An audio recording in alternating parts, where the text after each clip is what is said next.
Good morning दोस्तों। तो कैसे हैं आप लोग? उम्मीद कर रहा हूँ आप सभी स्वस्थ होंगे और मस्त होंगे। दोस्तों, कल की वीडियो में हमने बात की थी कि संविधान सभा के निर्माण में भारतीयों के क्या क्या प्रयास रहे। आज की वीडियो में हम बात करने वाले हैं कि संविधान सभा के निर्माण में अंग्रेज़ों के क्या क्या क्या प्रयास रहे। तो चलिए अपने लेक्चर को यहीं से कंटिन्यू करते हैं। उम्मीद करता हूँ कि आपको जो भी लेक्चर हमने पढ़ाई थी वो आप सभी को अच्छे ढंग से समझ में आ रही होंगे। तो चलिए अपने लेक्चर को स्टार्ट करते हैं। सबसे पहले हम बात करते हैं कि अंग्रेज़ों के क्या क्या प्रयास रहे। तो सबसे प्रथम प्रयास की बात करते हैं कि अगस्त प्रस्ताव। सबसे पहला प्रस्ताव जो था अगस्त प्रस्ताव। अब अगस्त प्रस्ताव बताने से पहले मैं आपको एक बात क्लियर कर देता हूँ। सबसे पहले आप मुझे बताइए कि वर्ल्ड वॉर सेकेंड कब हुआ। अगर आपको पता है तो अच्छी बात है, और अगर नहीं पता है तो मैं आपको बता देता हूँ। 1939 से 1945 के बीच जो है वर्ल्ड वॉर सेकेंड चलता है। तो वर्ल्ड वॉर सेकेंड में जो है अंग्रेज़ चाहते थे कि भारत जो है वर्ल्ड वॉर सेकेंड में भाग ले, लेकिन भारतीय चाहते थे कि हम वर्ल्ड वॉर सेकेंड में भाग नहीं ले। तो उस समय जो है अंग्रेज भारतीयों को फुसलाने के लिए एक प्रस्ताव ला देते हैं जिसे अगस्त प्रस्ताव कहते हैं। और यह प्रस्ताव जो है तत्कालीन गवर्नर जनरल, उस समय के जो तत्कालीन गवर्नर जनरल थे वायसराय लॉर्ड लिन लिथगो, इनके द्वारा भारतीय के सामने एक प्रस्ताव रखा गया जिसे अगस्त प्रस्ताव कहा गया। और इस अगस्त प्रस्ताव में क्या था? इस अगस्त प्रस्ताव में था कि हम जो है द्वितीय विश्व युद्ध के बाद संविधान सभा बनाएंगे, या द्वितीय विश्व युद्ध के बाद संविधान सभा का गठन करेंगे। लेकिन ब्रिटिश सरकार ने गठन के लिए कांग्रेस व मुस्लिम लीग ने इसे अस्वीकार कर दिया। मुस्लिम लीग के गठन को कांग्रेस और मुस्लिम लीग ने अस्वीकार कर दिया, मतलब कि स्वीकार नहीं किया। किसने? कांग्रेस और मुस्लिम लीग ने इस प्रस्ताव को स्वीकार नहीं किया। क्यों नहीं किया? क्योंकि क्योंकि इनका कहना था कि जो है अगर भारतीयों का जो संविधान सभा है उसका निर्माण द्वितीय विश्व युद्ध के बाद करेंगे, लेकिन भारतीय चाहते थे कि इसका जो है गठन शीघ्र से शीघ्र किया जाए। अब बात करते हैं कि अगस्त प्रस्ताव के विरोध में एक व्यक्तिगत सत्याग्रह होता है। व्यक्तिगत सत्याग्रह कौन करता है? व्यक्तिगत सत्याग्रह जो है 17 अक्टूबर 1940 को, कितने को? 17 अक्टूबर 1940 को महात्मा गांधी जी के द्वारा महाराष्ट्र के पवनार आश्रम में एक व्यक्तिगत सत्याग्रह होता है। क्या? व्यक्तिगत सत्याग्रह आंदोलन चलाया जाता है। व्यक्तिगत सत्याग्रह आंदोलन चलाया जाता है जिसमें प्रथम सत्याग्रही आचार्य विनोबा भावे थे। प्रथम सत्याग्रही कौन थे? आचार्य विनोबा भावे। और द्वितीय सत्याग्रही पंडित जवाहरलाल नेहरू जी थे। द्वितीय सत्याग्रही पंडित जवाहरलाल नेहरू जी थे और प्रथम सत्याग्रही जो है आचार्य विनोबा भावे। अब आपसे एग्ज़ाम में क्वेश्चन पूछा जा सकता है कि अगस्त प्रस्ताव के विरोध में कौन सा आंदोलन चलाया गया या कौन सा सत्याग्रह चलाया गया? तो आपका आंसर होगा व्यक्तिगत सत्याग्रह। और कब चलाया गया? 17 अक्टूबर 1940 को। अब आपसे एक क्वेश्चन और बन सकता है एग्ज़ाम में कि ब्रिटिश सरकार के द्वारा पहली बार संविधान सभा के गठन की बात किस प्रस्ताव में रखा गया? तो आपका आंसर होगा अगस्त प्रस्ताव में। ब्रिटिश सरकार ने पहली बार संविधान सभा की गठन की मांग अगर सबसे पहले संविधान सभा का प्रस्ताव अगस्त प्रस्ताव में रखा। अब बात करते हैं कि अंग्रेज़ों द्वारा द्वितीय प्रयास, इनके द्वारा द्वितीय प्रयास क्या क्या रहे।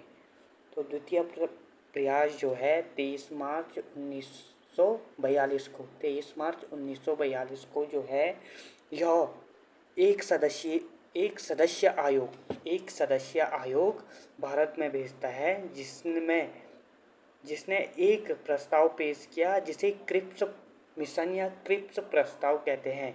और ये जो है सर स्टैफोर्ड क्रिप्स के नेतृत्व में, किसके नेतृत्व में? सर स्टैफोर्ड क्रिप्स के नेतृत्व में एक सदस्य आयोग भारत आता है और जिसे कौन सा प्रस्ताव कहा जाने लगा? क्रिप्स मिशन या क्रिप्स प्रस्ताव कहा जाने लगा।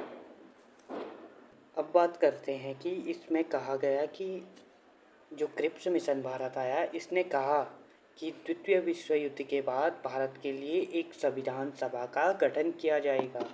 यह कहता है कि संविधान सभा का द्वितीय विश्व युद्ध के बाद संविधान सभा का गठन किया जाएगा। लेकिन तब महात्मा गांधी जी इसे पोस्ट डेटेड चेक की संज्ञा दी, अर्थात आगे की तिथि का चेक कहा। आगे की तिथि का चेक का अर्थ है कि आगे की तिथि के लिए इसे पोस्टपोन कर दिया गया। अब बात करते हैं, यहाँ पर कुछ फैक्चुअल हैं, इसमें बात करते हैं। इसके लिए जवाहरलाल नेहरू ने कहा कि यह ऐसे बैंक का नाम है जो बैंक टूट रहा है। यह ऐसे बैंक का नाम है जो बैंक टूट रहा है। अब बात करते हैं कि यह प्रयास असफल क्यों रहा।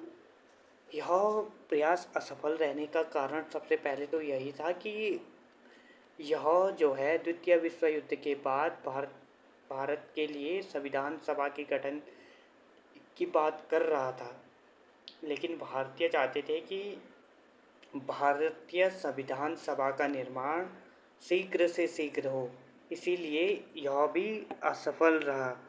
अब बात करते हैं कि अंग्रेज़ों का तीसरा प्रयास क्या रहा। अंग्रेज़ों का तीसरा प्रयास रहा वेवेल योजना, जो कि 4 जून 1945 को हुआ। 4 जून 1945 को। अब वो वेवेल योजना में क्या होते हैं?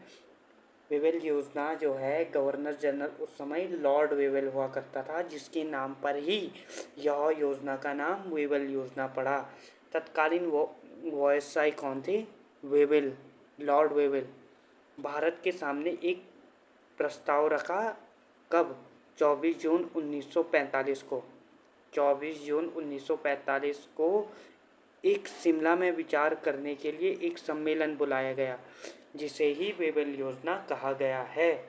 यह अंग्रेज़ों का तीसरा प्रयास रहा। अब हम बात करते हैं कि वेवेल योजना कब से कब तक चली। यह सम्मेलन जो है 25 जून 1945 से 14 जुलाई 1945 तक चला, लेकिन इसमें मुस्लिम लीग तथा कांग्रेस दोनों ने इसे स्वीकार नहीं किया। मुस्लिम लीग और कांग्रेस ने इसे स्वीकार नहीं किया। लेकिन इसमें अगर मैं बात करूं कि कांग्रेस का प्रतिनिधित्व कौन कर रहे थे, तो आपका आंसर होगा मौलाना अबुल कलाम आज़ाद जी कांग्रेस का प्रतिनिधित्व कर रहे थे इस कौन से योजना में? वेवेल योजना में, जो कि 25 जून 1945 में शिमला में विचार करने के लिए शिमला समझौता किया गया।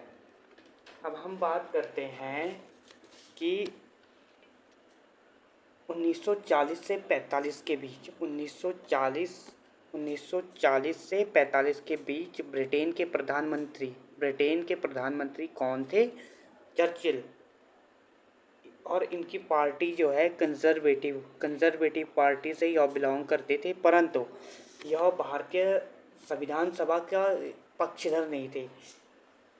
कौन? चर्चिल नहीं चाहते थे कि भारतीय संविधान सभा का गठन हो। लेकिन 1945 में जैसे ही द्वितीय विश्व युद्ध समाप्त होता है, तब ब्रिटेन में चुनाव होता है और चर्चिल की पार्टी कौन सी थी? कंजर्वेटिव पार्टी जो है ब्रिटेन में चुनाव हार जाती है। तब क्लेमेंट इटली की लेबर पार्टी के प्रधानमंत्री कौन बनते हैं? क्लेमेंट इटली लेबर पार्टी से प्रधानमंत्री बन जाते हैं। तो कौन कौन से थे? सबसे पहले एक कंजर्वेटिव पार्टी थी और एक लेबर पार्टी थी। कंजर्वेटिव पार्टी के जो नेता थे चर्चिल।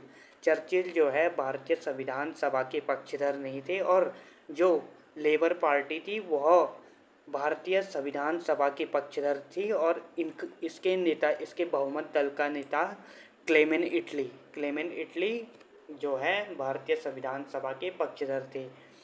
तब ब्रिटेन के प्रधानमंत्री जो है 14 मार्च 1946 को ब्रिटेन की संसद से घोषणा करते हैं। कब? 14 मार्च 1946 को ब्रिटेन की संसद से घोषणा करते हैं, और घोषणा में कहते हैं कि हम भारतीय को जल्द ही स्वतंत्र कर देंगे। और इटली ने क्या कहा कि भारतीय संविधान के गठन के लिए एक कैबिनेट मिशन भी भेजते हैं। अब क्या करते हैं, क्लेमेन इटली जो है 14 मार्च 1946 को ब्रिटेन की संसद से घोषणा कर देते हैं। घोषणा में कहते हैं कि हम भारत को जल्द ही स्वतंत्र कर देंगे और भारतीयों की संविधान सभा के गठन के लिए एक मिशन भेजेंगे जिसका नाम होगा कैबिनेट मिशन। तो मैं उम्मीद करता हूँ दोस्तों, आपको जितना भी मैंने पढ़ाया अभी तक वो आप अच्छे से रिवाइज़ कर रहे होंगे और अच्छे से आपको समझ में आ रहा होगा। आज की वीडियो को हम इतना ही रखते हैं, और अगर आपको वीडियो अच्छी लगती है तो लाइक करें, शेयर करें, कमेंट करें, और चैनल पर अगर आप नहीं हो तो सब्सक्राइब करें। Thank you so much watching. Bye.